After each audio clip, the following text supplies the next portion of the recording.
Hello दोस्तों, स्वागत है आपका अपने YouTube channel Rohit Goswami law classes में। आज हम बात कर रहे हैं ऑस्टिन के संप्रभुता सिद्धांत की। आज हम कराने वाले हैं। अब से पहले मैं ज्यूरिस्प्रूडेंस फर्स्ट में, जब हमारा सेम फर्स्ट था, तब भी हम ऑस्टिन की संप्रभुता के सिद्धांत को समझा चुके थे। लेकिन वहाँ पर क्या था, वो शॉर्ट क्वेश्चन में था। लेकिन अब बच्चे मांग जो कर रहे हैं, बहुत बच्चों की कमेंट आई है, व्हाट्सएप पे भी कुछ ने कमेंट की थी कि सर संप्रभुता वाला ऑस्टिन वाला क्वेश्चन करा दीजिए। तो मैं उनके लिए इस प्रश्न को स्पेशल कराने वाला हूं। और यह क्वेश्चन हमारे एग्ज़ाम के पर्पज़ से बहुत ज़्यादा इम्पोर्टेंट है। तो ज़्यादा बात ना करते हुए, ज़्यादा समय ना गवाते हुए, हम समझेंगे अपने ऑस्टिन के संप्रभुता सिद्धांत की व्याख्या। ऑस्टिन के संप्रभुता सिद्धांत का अर्थ, इसके दोष, इसके गुण, मतलब संप्रभुता होता क्या है। देखो, आप जो कमेंट करते हो, मैं उम्मीद करता हूं कि उन वीडियो पर उन क्वेश्चन जो आप आंसर देते हो कि सर जवाब देते हो मुझे कि सर इस पर वीडियो बनाओ, मैं उम्मीद करता हूं कि उन पर वीडियो बनाई जाए। और जब मुझे लगता है कि ये क्वेश्चन ज़्यादा इंपॉर्टेंट नहीं है, तो मैं उस क्वेश्चन के आंसर को इग्नोर कर देता हूँ। क्वेश्चन क्या, जब मैं आपसे ये कहता हूँ कि आप मेरे से कुछ भी सवाल पूछ सकते हो, तो मेरा क्वेश्चन हो जाता है। और आप आंसर में जब कोई क्वेश्चन मुझसे पूछते हो, तो अगर वो सही होता है तो मैं उसे पढ़ा देता हूँ, नहीं तो मैं इग्नोर कर देता हूँ। तो ये वाला मुझे लगा था कि हाँ, ये इम्पोर्टेंट है, और मैंने भी इम्पोर्टेंट सीरीज़ में इसका नाम जिक्र लिया था और जिक्र करा था। तो अब हम कराते हैं ऑस्टिन के संप्रभुता सिद्धांत को। तो आप ध्यान से देखते रहिएगा, नोटबुक ले लीजिएगा, और आप जैसे जैसे मैं कराता जाऊँ, आप अपने भाषा में, अपनी लैंग्वेज में अपने सेल्फ नोट्स बना लीजिएगा। अगर आप हमारे YouTube से नए जुड़े हो और अभी तक आपने हमारे YouTube चैनल को सब्सक्राइब नहीं किया है, तो सब्सक्राइब कर लो और घंटी को दबा लो। देखिए, सबसे पहले क्या है संप्रभुता का सिद्धांत। संप्रभुता राज्य की सर्वोच्च शक्ति है। यह राज्य के आंतरिक और बाहरी क्षेत्र में सर्वोच्च बनाती है। यह राज्य का वह गुण है जिसके कारण वह अपनी इच्छा के अतिरिक्त अन्य किसी भी इच्छा या शक्ति से संचालित नहीं होता। संप्रभुता का मतलब होता है, संप्रभुता राज्य की सर्वोच्च शक्ति, यानी इससे बड़ी कोई शक्ति होती ही नहीं है। यह शक्ति अपने राज्य को, अपने देश को अंदर से भी सुरक्षित रखती है और बाहर से भी सुरक्षित रखती है। संप्रभुता वाला राष्ट्र, संप्रभुता वाला राज्य कभी भी किसी के अधीन कार्य नहीं करता है। वो किसी का गुलाम नहीं होता है। वो किसी की बात को मानने के लिए विवश नहीं होता है। वो अपने अनुसार, अपने नियम के अनुसार, अपनी राज्य, अपनी सुविधाओं के अनुसार कार्य करता है। यह राज्य की सर्वोच्च सत्ता है। संप्रभुता जिस राष्ट्र में, जिस देश में, जिस राज्य में संप्रभुता नहीं है, उस राष्ट्र की हम विकास की कल्पना नहीं कर सकते। इसलिए यह इस राज्य की सर्वोच्च सत्ता है, जिसके बिना राज्य की कल्पना नहीं की जा सकती। यह वह गुण है जो राज्य को अन्य समुदायों से पृथक करता है। जिस प्रकार किसी एक परिवार को चलाने के लिए पिता का होना अनिवार्य होता है, घर में एक मुखिया का होना अनिवार्य होता है, उसी प्रकार देश को चलाने के लिए एक शक्ति का होना अनिवार्य है। जब तक कोई शक्ति हमारे ऊपर नहीं होगी, हम अपनी मनमानी करेंगे, जो हमें करना है वो करेंगे, हम उस देश का विनाश कर देंगे अगर हम कोई रूल फॉलो नहीं करेंगे। तो इसीलिए एक संप्रभुता होती है, एक पावर होती है हम पे, हमें जो कानून को लागू करने के लिए हमें विवश करती है। ऑस्टिन का संप्रभुता सिद्धांत, देखो, इसको अपनी लैंग्वेज में वहाँ पर ट्रांसलेट कर लेना है अपने नोट्स में, अपने एग्जाम में। हूबहू याद करने की कोशिश ना करना। अगर आपको सेम टू सेम याद हो जाता है तो सेम टू सेम याद कर लेना। ऑस्टिन का संप्रभुता सिद्धांत। संप्रभुता की सबसे अच्छी व्याख्या करने वालों में प्रसिद्ध अंग्रेज विद्वान जॉन ऑस्टिन का नाम प्रमुख है। देखो, संप्रभुता की व्याख्या तो काफियों ने की है, सिद्धांत काफियों ने दिया है। संप्रभुता का, शक्ति का, पावर का सिद्धांत तो काफी लोगों ने दिया है, लेकिन जो प्रसिद्ध सिद्धांत है वो अंग्रेज विद्वान जॉन ऑस्टिन का नाम प्रमुख है। देखिए, मैंने अभी एक YouTube पर वीडियो डाल दी थी, हाउ टू लर्न फास्ट। तो मैंने उसमें बताया था कि जहाँ कोई इम्पोर्टेंट चीज़ें आती हैं तो हम उसे हाईलाइट कर लेते हैं। देखो यहाँ पर बुक में पहले से ही ज़्यादा जो इम्पोर्टेंट नाम हैं, ईयर्स हैं, कोई उनको पहले से हाईलाइट करके रखा हुआ है। देखो जैसे यहाँ पे ये नाम हुआ है, हाईलाइट कर रखा है, ज़्यादा ब्लैक कर रखा है। इसी प्रकार हमको भी करना होता है अपने एग्जाम में, ठीक है। तो हम क्या कह रहे थे, ऑस्टिन ने संप्रभुता सिद्धांत की सबसे उत्तम व्याख्या दी। ऑस्टिन ने अपनी संप्रभुता संबंधी विचारों को 1832 में 1832 ईस्वी में प्रकाशित अपनी पुस्तक the province of jurisprudence determined में व्यक्त किया। मतलब इन्होंने अपनी पुस्तक में संप्रभुता सिद्धांत को दिया, और यह जो संप्रभुता संबंधी जो सिद्धांत था 1832 में दिया था। ये विचार ही ऑस्टिन के संप्रभुता के सिद्धांत कहे जाते हैं। ऑस्टिन ने जो विचार 1832 में अपनी प्रसिद्ध पुस्तक the province of jurisprudence determined में दिए थे, वो ही सिद्धांत, वो ही विचार संप्रभुता के सिद्धांत कहे जाते हैं। ऑस्टिन अपने विचारों में हॉब्स तथा वेंथम से प्रभावित हैं। जो ऑस्टिन ने अपने सिद्धांत और जो विचार दिए हैं वो हॉब्स और बेंथम से प्रभावित होकर उन्होंने दिए हैं, तथा अपने संप्रभुता की कानूनी दृष्टिकोण से व्याख्या की है। वह संप्रभुता को कानून का एकमात्र निर्माण करने वाला स्रोत मानता है। संप्रभुता ही एक ऐसा तत्व होता है, एक ऐसा नियम होता है, ऐसी पावर होती है जो किसी राज्य को एक धागे में पिरो कर रखता है। जिस प्रकार एक माला बनाने के लिए एक धागा होना चाहिए, अगर कोई धागा हमने माला पिरोई और वो धागा कमज़ोर है तो सारे मोती बिखर जाएंगे। जिस प्रकार किसी माला के मोतियों को रोकने का काम एक धागा करता है और गांठ मार कर रखता है, और जिससे एक सुंदरता भी रहती है कि भी माला बन गई। अगर उसी धागे में हम मोती पिरो दें और उसमें गांठ न लगाएं तो मोती तो अब भी उसमें इतने ही हैं जितने पहले थे धागे में, लेकिन अगर वो खुले रहेंगे तो वो बिखर जाएंगे और ना कोई सुंदरता आएगी।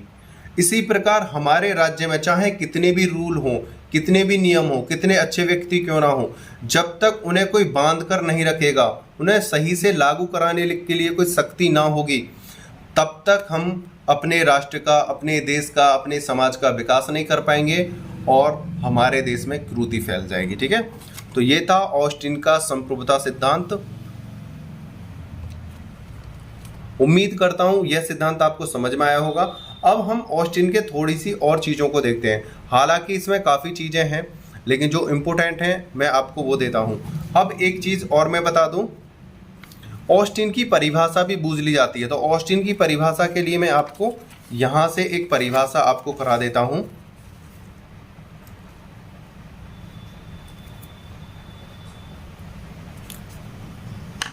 एक विधिवेत्ता थे जीन वोंदा के अनुसार प्रभुसत्ता नागरिकों को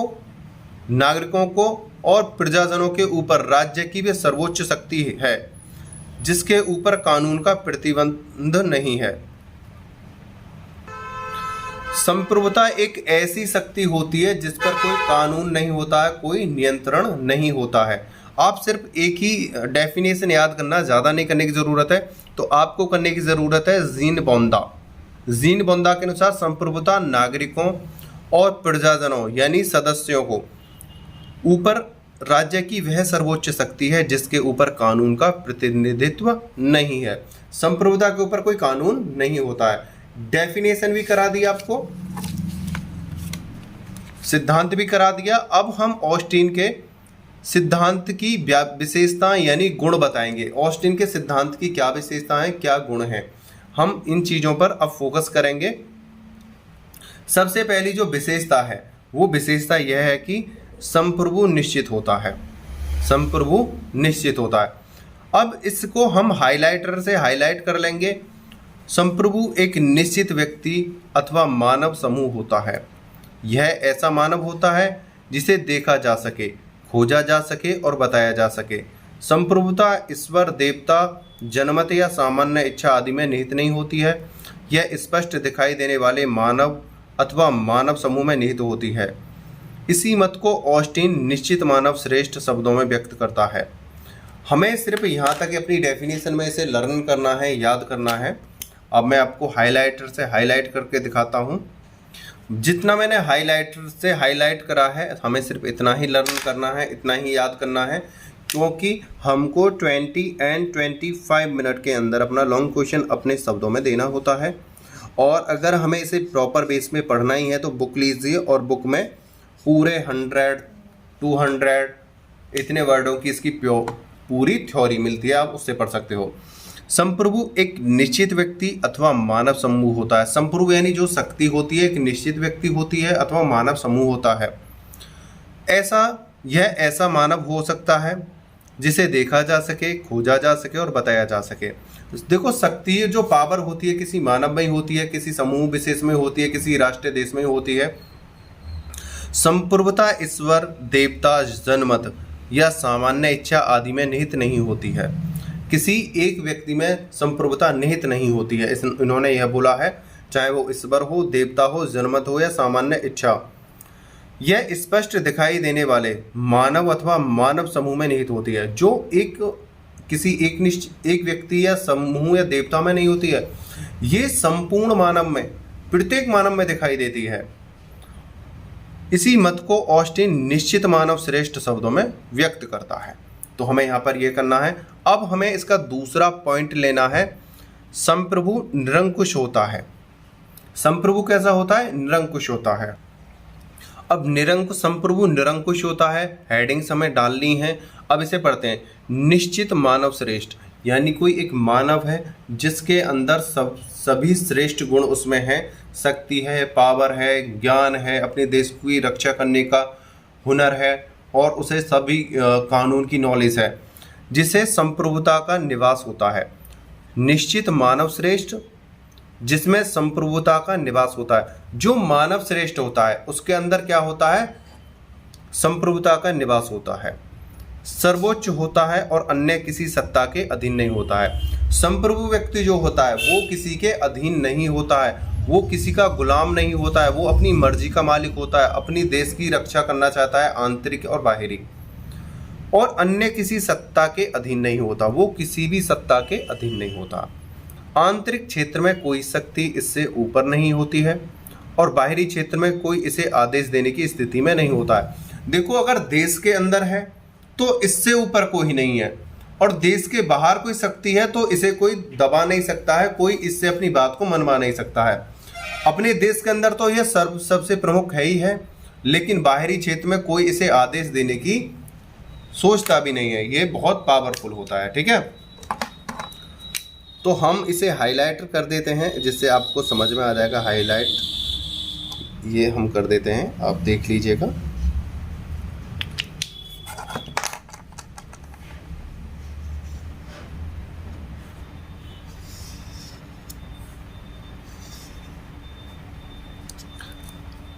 अब हम इसका थर्ड पॉइंट लेते हैं, आपको समझाते हैं।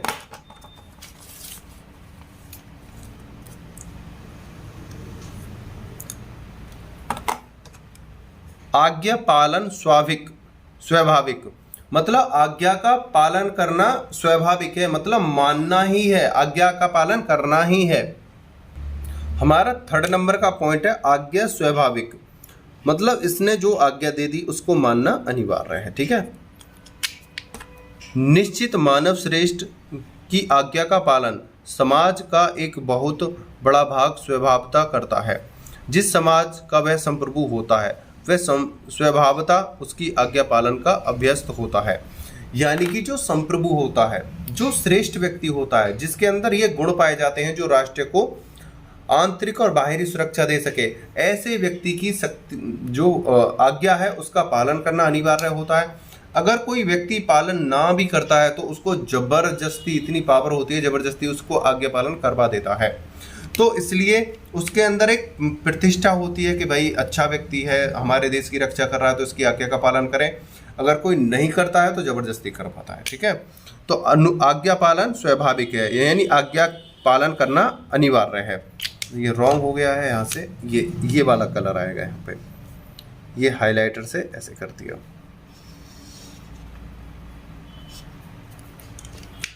आपकी पूरी बुक में यह वाला प्रश्न आपको कहीं नहीं मिलने वाला है, ठीक है ना। आपको मिलेगा तो इतने प्रॉपर बेस पे नहीं मिलने वाला है, स्पेशल आपके लिए खोज के लाया हूं, ठीक है ना। आपकी बुक में नहीं है इतना अच्छे तरीके से ये। 4th नंबर का है संप्रभु का आदेश कानून, यानी जो संप्रभु होता है, जो हमारा संप्रभु होता, उसका जो आदेश है वो कानून बन जाता है। उसने जो आदेश दे दिया वो क्या बन गया, कानून बन गया। अगर हम, जैसे हमारे घर में हमारे पिताजी हैं, उन्होंने बोला कि भाई सुबह को आज 5 बजे जल्दी 5 बजे उठना है, तो आप 5 बजे उठोगे ही, क्योंकि हमारे पिताजी की आज्ञा है और हमें उसका पालन करना है। अगर हमने पिताजी की आज्ञा का पालन नहीं करा तो फिर पिताजी पता है क्या करते हैं, सबको पता होगा, स्पेशल नहीं है, सबके साथ होता है। तो हमें उठना ही है। पिताजी ने बोला कि ये कार्य करना है तो करना ही है।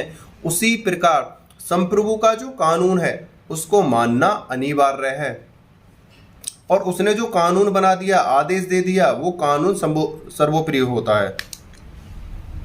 तो संप्रभु का आदेश कानून, जो आदेश दे दिया वो कानून बन गया, ठीक है। संप्रभु के आदेश कानून होते हैं, वही कानून का निर्माण करता है। संप्रभु ही करता है, जिसके अंदर सबसे शक्ति होती है वही कानून का निर्माण करता है और उसकी आज्ञा पालन करना अनिवार्य होता है। राज्य के लिए संप्रभुता अनिवार्य है। देखो, किसी भी देश को, किसी भी, जिस प्रकार हमें अपने घर को चलाने के लिए, अपनी फैमिली को, अपने परिवार को चलाने के लिए कुछ नियम, कुछ कायदा होते हैं चलाने के लिए, जिस प्रकार हम अपनी फैमिली को चलाते हैं, उसी प्रकार अपने देश को चलाने के लिए कुछ नियम होने चाहिए, ठीक है ना। तो यहाँ पर बोला है राज्य के लिए संप्रभुता अनिवार्य है। तो हम कह सकते हैं कि प्रत्येक, पहले तो हाइलाइटर से हाईलाइट कर लेते हैं अपने पॉइंटों को। देखो, छोटे छोटे से पॉइंट दे रखे हैं, ठीक है ना। प्रत्येक राज्य में संप्रभु का होना अनिवार्य होता है और बिना संप्रभुता के राज्य की कल्पना नहीं की जा सकती। इसके अभाव में राज्य का अस्तित्व नहीं होता है। जिस घर में कोई मुखिया नहीं होता है, जिस घर की देखभाल करने वाला कोई मुख्य व्यक्ति नहीं होता है, उस घर का नाश हो जाता है। परिवार काफी बड़ा है, लेकिन जिस परिवार में कोई एक दूसरे की बात नहीं मानता है या अपने घर के मुखिया की बात नहीं मानता है, वह घर नरक समान है और उसका पतन होना बहुत जल्दी होना ही है।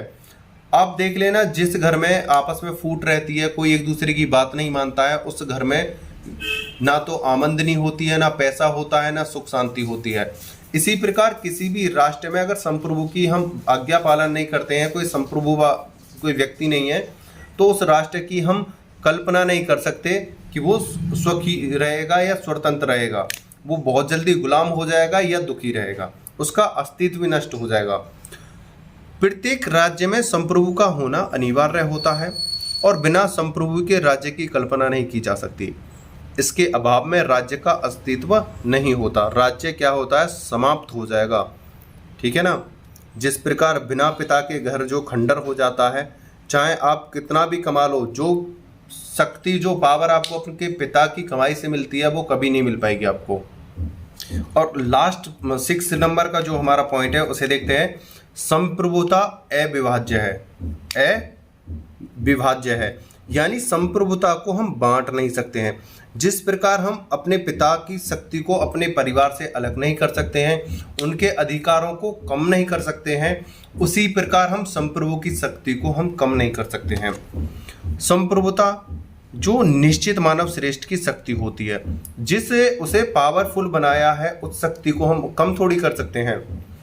अविभाज्य होती है, उसे अलग नहीं कर सकते हैं। संप्रभुता को विभाजित नहीं किया जा सकता है। संप्रभुता को विभाजित करना, उसे नष्ट करना है। कैल्सन के शब्दों में संप्रभुता एक है, उसे विभाजित करना, उसे नष्ट करना है। कैल्सन कहते हैं संप्रभुता सिर्फ एक है, उसे विभाजित करना, उसे नष्ट करना है। जिस प्रकार हम अपने पिताजी के अधिकारों को हम अगर कम कर दें तो उस घर का नाश होना ही अनिवार्य है। चाहे आप कितना ही पैसा कमा लो, कितना ही आप अपने यार दोस्तों में सम्मान कमा लो, अगर आपने अपने माता पिता की शक्ति को कम कर दिया, माता पिता क्या है, हमारे परिवार के संप्रभु हैं, वो ही एक पावर है, शक्ति है। चाहे पिताजी कितने बुजुर्ग क्यों ना हो, कितने ही वृद्ध क्यों ना हो, अगर हमने उनको ही टाल दिया, उनकी शक्तियों को कम कर दिया, तो घर का पतन होना अनिवार्य है। अपने घर की सुख शांति के लिए हमें अपने बुजुर्गों का सम्मान करना चाहिए, उस शक्ति का सम्मान करना चाहिए। उसी प्रकार हमें अपने राष्ट्र को बनाने के लिए, अपने राष्ट्र की सुरक्षा के लिए संप्रभु का सम्मान करना चाहिए और उसे बांटना नहीं चाहिए, और ना ही ये बट सकती है। यहाँ पर बोला गया है कि संप्रभुता अगर हम बांटना भी चाहते हैं तो वो शक्ति बट नहीं सकती है। तो संप्रभु को बांटा नहीं जा सकता है। अगर वो बांट दी जाती है तो हम उस राज्य की कल्पना नहीं कर सकते हैं कि वो एक संप्रभु राज्य बन पाएगा। ठीक है, ये कैल्सन कहते हैं संप्रभुता एक है, उसे विभाजित करना, उसे नष्ट करना है। अगर हमने उसे अलग कर भी दिया तो समझो हमने अपने घर का, अपने राष्ट्र का नाश कर दिया। आगे है संप्रभुता पूर्ण तथा स्थायी होती है। संप्रभुता पूर्ण तथा स्थायी होती है। संप्रभुता ना तो कम होती है और ना ही एक दूसरे से विपरीत होती है, मतलब कभी कहीं ऐसे। संप्रभुता स्थायी एवं पूर्ण होती है। इसे देखते हैं। ऑस्टिन संप्रभुता की व्याख्या कानूनी दृष्टिकोण से करता है।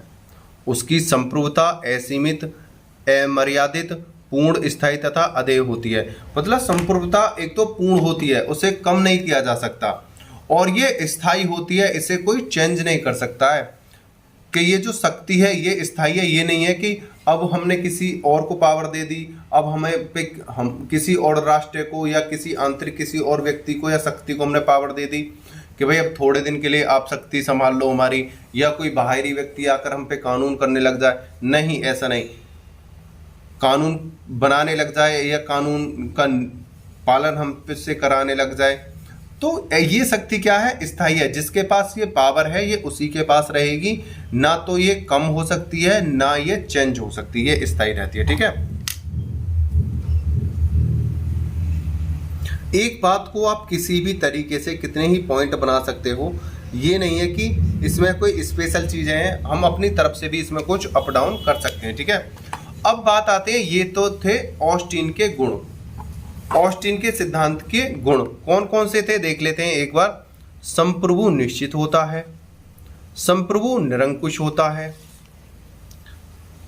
आज्ञा पालन स्वाभाविक है, संप्रभु का आदेश कानून है, राज्य के लिए संप्रभुता अनिवार्य है, संप्रभुता अविभाज्य है, संप्रभुता पूर्ण तथा स्थायी होती है। अब ये तो थे गुण, विशेषताएं। अब हम देखते हैं ऑस्टिन की आलोचना दोष, यानी कि ऑस्टिन के सिद्धांत की क्या आलोचना है, ऑस्टिन के सिद्धांत के क्या दोष हैं। देखो, कोई भी कितनी अच्छी चीज क्यों ना हो, उसमें कुछ ना कुछ तो दोष होते हैं, कुछ ना कुछ तो खराबियां होती हैं, कुछ लोग ना भी होते हैं तो उसकी आलोचना करना स्वाभाविक समझते हैं। तो हम उसी आलोचनाओं को देखते हैं। ठीक है, सबसे पहला है ऑस्टिन के सिद्धांत की आलोचना, और उसमें है सबसे पहला, संप्रभुता संपन्न निश्चित व्यक्ति की खोज करना कठिन है। संप्रभुता संपन्न निश्चित व्यक्ति मतलब सबसे पहले तो हमें यह देखना कि कौन सा ऐसा व्यक्ति है जो संप्रभुता से संपन्न है और जो उसकी खोज की जाए। यह एक बहुत ज़्यादा जटिल कार्य है। ठीक है, ऑस्टिन संप्रभुता को निश्चित व्यक्ति में निहित मानता है। उसके अनुसार संप्रभु एक निश्चित मानव श्रेष्ठ होता है जिसकी आज्ञा का पालन समाज का एक बड़ा भाग स्वतः करता है, परंतु लोकतंत्र में ऐसे व्यक्ति की खोज करना असंभव है। मतलब यहाँ पर एक बात कही गई है कि एक ऐसा व्यक्ति हो जिसके अंदर संप्रभुता के संपूर्ण गुण हो, जिसकी खोज की जा सके और जो हमारे राज्य को चला सके और उसकी आज्ञा का पालन लोग कर सकें। ऐसा ना हो हमने एक व्यक्ति को खोजा और उसकी आज्ञा का पालन ही नहीं कर रहे हैं, उसके अंदर ना तो कोई ऐसे गुण हैं, ना कोई ऐसी पावर है, ना कोई ऐसी शक्ति है जो अपनी आज्ञा का पालन करा सके।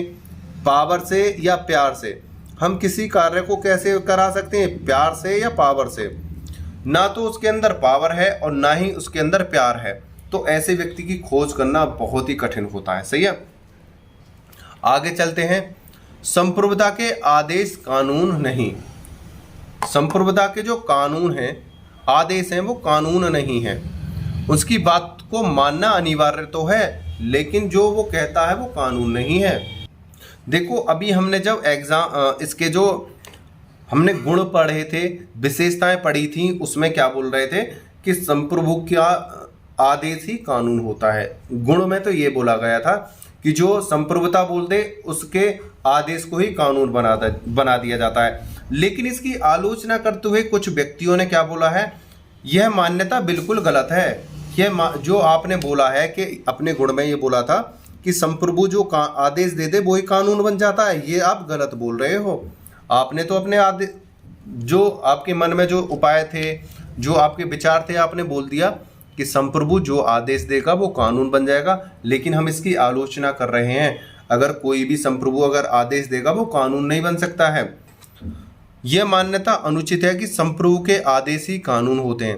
कोई भी शासक स्वेच्छा से मनचाहे कानून नहीं बना सकता है। इन्होंने बोला कि कोई भी संप्रभु अपने तरफ से कानून कैसे बना लेगा, वो तो समाज के हित में होने चाहिए ना। आप उसने कोई गलत कानून बना लिया और वो जबरदस्ती हम पे लागू कैसे कर लेगा, और ऐसे कानून वो बना कैसे सकता है, ये बात बिल्कुल गलत है।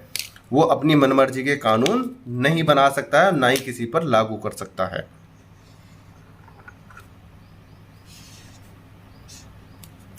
और ना परंपरागत कानून स्वेच्छा से परिवर्तित किए जा सकते हैं। यानी कि जो परंपराएं, जो रीति रिवाज, जैसे हम अपने त्योहार मनाते आ रहे हैं, अगर संप्रभु व्यक्ति ने कुछ ऐसे नियम लागू कर दिए कि भाई अब इन रीति रिवाजों को हम नहीं मानेंगे, क्या समाज मानेगा उनके कानूनों को? नहीं मानेगा। तो परंपरागत कानून स्वेच्छा से परिवर्तित किए जा सकते हैं। वस्तुतः कानून रीति रिवाज, परंपरा तथा सामाजिक आवश्यकताओं की अभिव्यक्ति होते हैं। कानून का निर्माण समाज करता है, राज्य तो अपनी स्वीकृति प्रदान करता है। देखो, कानून का निर्माण कौन करता है? समाज करता है। आज आपको एक एग्जाम्पल देता हूँ बेहतरीन सा। हमारा जो समाज है बड़ा ही सेल्फिश है, बड़ा ही स्वार्थी टाइप का समाज है। जब हमें किसी चीज़ से फ़ायदा होता है, किसी रूल से, किसी नियम से फ़ायदा होता है, तो वो हमारे कानून बन जाते हैं। और जब हमें किसी चीज़ से फ़ायदा नहीं होता है, हमें नुकसान होना दिखता है, तो वो हमारे लिए कानून नहीं होते हैं, हम उन्हें हटा देते हैं। जिस प्रकार एक कानून था बाल विवाह। हमारे पहले क्या था, समाज में बाल विवाह होता था। जन्म होने से पहले भी शादी हो जाती थी, जन्म के 1 महीने बाद भी शादी हो जाती थी, लास्ट 14 वर्ष तक की शादी हो जाती थी, बाल विवाह। अब हमारे समाज ने इसमें देखा कि भाई ये तो अब हमारे लिए नुकसानदायक हो रहा है, तो उसने बाल विवाह को ख़त्म कर दिया। बाल विवाह ख़त्म करके एक बालिग की उम्र निश्चित कर दी, 18, 21, 25 वर्ष। वो कानून पहले था, लेकिन अपने समाज को मद्देनजर रखते हुए, अपनी सुविधाओं को देखते हुए हटा दिया। पहले एक सती प्रथा चलती थी। सती प्रथा में क्या था, अगर पति मर जाता है तो पत्नी को जिंदा चिता में जला दिया जाता था, उसे सती प्रथा बोलते थे। लेकिन समाज में इसके खिलाफ आवाज़ उठने लगी, विरोध होने लगे। अपनी सुविधा के लिए लोगों ने वो प्रथा को बंद कर दिया। तो हमारा समाज इस प्रकार का है। ये तो प्रथा है, हम अपने संविधान में भी परिवर्तन करते रहते हैं समय समय पर। तो हम अपने समाज रीति रिवाज के अकॉर्डिंग हम चलते रहते हैं। अब जो चीज़ें हमें सफिशिएंट लगती हैं, जो हमें लाभ पहुंचाती हैं, उनको तो हम कानून का दामन पकड़ के, उनके पांव पकड़कर बैठ जाते हैं। और जो हमें नुकसान देती हैं, जो हमें खुशी नहीं देती हैं, जो हमारे खिलाफ चलते हैं, समाज के खिलाफ चलते हैं, उनको हम स्टॉप कर देते हैं। ठीक है, तो संप्रभुता के आदेश कानून नहीं है। ये कभी भी हम इसे चेंज कर सकते हैं, कभी भी इसे बना सकते हैं। ये समाज के या परंपरा के ऊपर डिपेंड करता है। ठीक है, आगे एक पॉइंट और है, संप्रभुता अविभाज्य नहीं। संप्रभुता अविभाज्य नहीं। संप्रभुता को अविभाज्य और अदेय मानना ही त्रुटिपूर्ण है। संघात्मक राज्यों में संप्रभुता केंद्र और इकाइयों में विभाजित होती है। देखो, इसके जब हम गुण बता रहे थे, इसकी विशेषताएं बता रहे थे, तो वहां पर हमने बोला था कि जो संप्रभुता होती है, जो शक्ति होती है, उसको हम बांट नहीं सकते हैं। लेकिन यहाँ पर क्या बोला है, इसके जो दोष जो बताए गए हैं, इसकी आलोचना जो की गई है कि भाई इसको हम बांट सकते हैं। ये बात गलत है कि संप्रभुता अविभाज्य नहीं है, विभाज्य है। हम इसे बांट सकते हैं, अलग कर सकते हैं। कैसे? सुनो कि जब हमारा जैसे भारत है, भारत एक लोकतंत्रात्मक राज्य है। भारत की जो शक्ति है एकात्मक भी है और संघात्मक भी है। राज्य की जो शक्ति है, हमारे जो देश की जो शक्ति है वो केंद्र में अलग है, राज्य में अलग है। तो इसी प्रकार इन्होंने बोला है संप्रभुता को अविभाज्य और अधेय मानना भी त्रुटिपूर्ण है, कि संप्रभुता को ऐसा मानना कि वो अविभाज्य है, गलत है। संघात्मक राज्यों में संप्रभुता केंद्र और इकाइयों यानी राज्यों में विभाजित होती है। फ्रीडमैन के शब्दों में संघात्मक आदर्श की पूर्णता के लिए संप्रभुता, देखो इसे हमें यहीं तक करना है और इसे अपनी लैंग्वेज में लिख देना है। संप्रभुता को अविभाज्य और अजेय मानना त्रुटिपूर्ण है, यानी संप्रभुता को बांटा नहीं जा सकता, यह पूर्णता गलत है, क्योंकि संघात्मक राज्यों में, संघात्मक देशों में संप्रभुता केंद्र और राज्य की इकाइयों में निहित होती है। ठीक है, यहां पर बोला है संप्रभुता असीमित नहीं। 4th नंबर का जो पॉइंट है उसे देखते हैं। जब हम उसके गुण पढ़ रहे थे, ऑस्टिन के सिद्धांत की हम विशेषताएं पढ़ रहे थे, तो वहां पर बोला था संप्रभुता असीमित नहीं है, लेकिन यह बात गलत है। इसे देखते हैं, संप्रभुता असीमित नहीं। ऑस्टिन संप्रभुता को असीम और अमर्यादित मानता है, परंतु यह विचार सही नहीं है। ऑस्टिन कहते हैं कि जो हमारी जो संप्रभुता की जो शक्ति है वो असीमित है, ठीक है, लेकिन आंतरिक क्षेत्र में जनमत, नैतिकता, अन्य समुदाय, रीति रिवाज, धर्म, परंपराएं संप्रभुता को सीमित करते हैं। तो बाहरी क्षेत्र भी संधि, समझौते, अंतर्राष्ट्रीय कानून, विश्व जनमत इस पर प्रतिबंध लगाते हैं। देखो ये कहता है कि जो संप्रभु ने बोल दिया, जो संप्रभुता ने कर दिया वो असीमित है, उसको कोई टाल नहीं सकता है, ना तो देश के अंदर टाल सकता है ना देश के बाहर कोई टाल सकता है। यानी जो हमने एक बार कह दिया सो वो सर्वोपरि है, देश के अंदर भी माना जाएगा, देश के बाहर भी माना जाएगा। अब बात, एक एग्जाम्पल इन्होंने दिया है कि अगर देश के अंदर ऐसी संप्रभु लगा दी जाए जो रीति रिवाजों को, समुदाय को, नैतिकता को, समाज को या आंतरिक शक्ति को क्षति पहुंचाती है, तो ऐसे कानून को थोड़ी माना जाएगा। अब बात करते हो कि संप्रभुता ने कोई शक्ति लगाई, बाहर कोई शक्ति लगाई, तो बाहर भी अन्य देश संधि करते हैं, समझौते करते हैं, अंतर्राष्ट्रीय कानून बनाए गए हैं, विश्व जनमत इस पर प्रतिबंध लगाते हैं। यानी बाहर भी हम संप्रभुता को असीमित नहीं रख सकते हैं, क्योंकि अंतर्राष्ट्रीय लेवल पर हमें आज्ञा का पालन करना होता है। किसी देश से हमें कोई कार्य करना होता तो वहाँ संधि करनी होती है, बात करनी होती है। ये थोड़ी है कि हमें किसी देश से कोई वस्तु चाहिए तो हम उसे ऑर्डर देंगे, भाई इतना सामान हमें भेजो या इतनी संपत्ति हमें दो। नहीं, पहले हमें संधि होगी, उसके साथ डिस्कशन होगा, वार्तालाप होगी, तब हम किसी अंतर्राष्ट्रीय लेवल पे व्यापार करेंगे या उनसे संधि करेंगे। ठीक है, तो हम अपनी ही बात नहीं चला सकते, हम उनकी बातों को मान भी सकते हैं। और यहाँ पर क्या बोला गया था इसके गुण में कि संप्रभुता ने जो कह दिया वो मानना ही मानना है। अरे हम तो अपने देश के अंदर भी नहीं मान सकते, देश के बाहर की तो बात बड़ी दूर है। क्योंकि अगर उन्होंने हमारे धर्म पर, हमारे रीति रिवाजों पर, हमारी नैतिकता पर, समाज पर, समुदाय पर, अंतर्राष्ट्रीय आंतरिक स्थितियों को अगर बदल दिया, उन पर जबरदस्ती कानून बना दिया कि हम मानेंगे, जन समुदाय का सैलाब इकट्ठा हो जाएगा और विद्रोह करने लग जाएगा। ठीक है, उसी प्रकार अंतर्राष्ट्रीय लेवल पर हमें अन्य राष्ट्रों की बात माननी होती है, उनसे संधि करनी होती है। तो यह था जॉन ऑस्टिन के संप्रभुता संबंधी सिद्धांत की व्याख्या। ऑस्टिन का संप्रभुता सिद्धांत, परिभाषा, उसकी विशेषता और उसके गुण और दोष। उम्मीद करता हूं जॉन ऑस्टिन का यह प्रश्न आपको अच्छे से समझ में आया होगा।